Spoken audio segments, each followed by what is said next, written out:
রাত ১:৩০টার সময় তোলা অরিজিনাল ছবি দেখতে পাচ্ছেন। বজ্রবিদ্যুৎপূর্ণ ঝড় বৃষ্টি।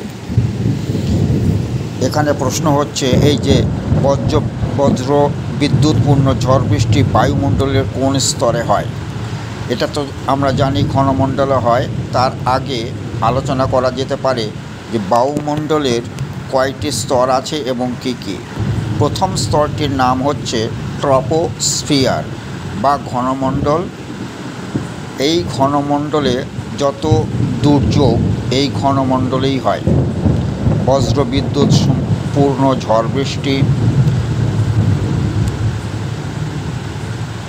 সব কিছুই এখানে হয়। যেমন সাইক্লোন যদি হয় এখানেই হবে।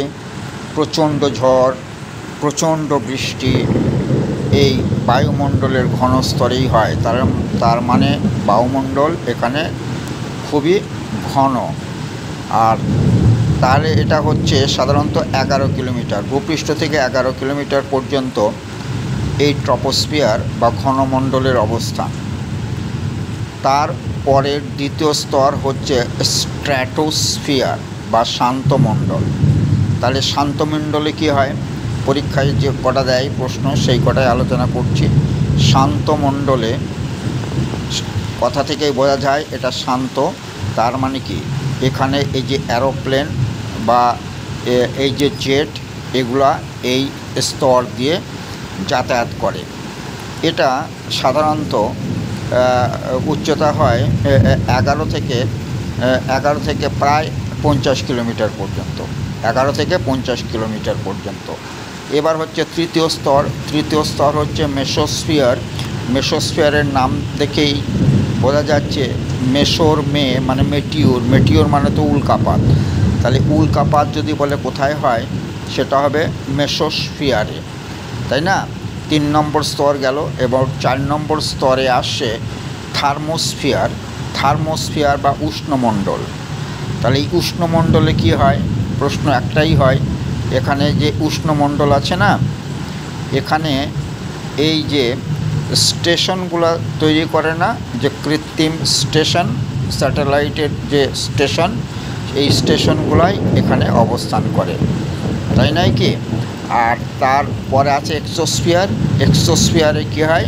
এই যে স্যাটেলাইটগুলি অবস্থান করে, যে কৃত্রিম উপগ্রহ যেগুলো ছাড়া হয় সেইগুলো কিন্তু এই মানে এক্সোস্ফিয়ারে অবস্থান করে।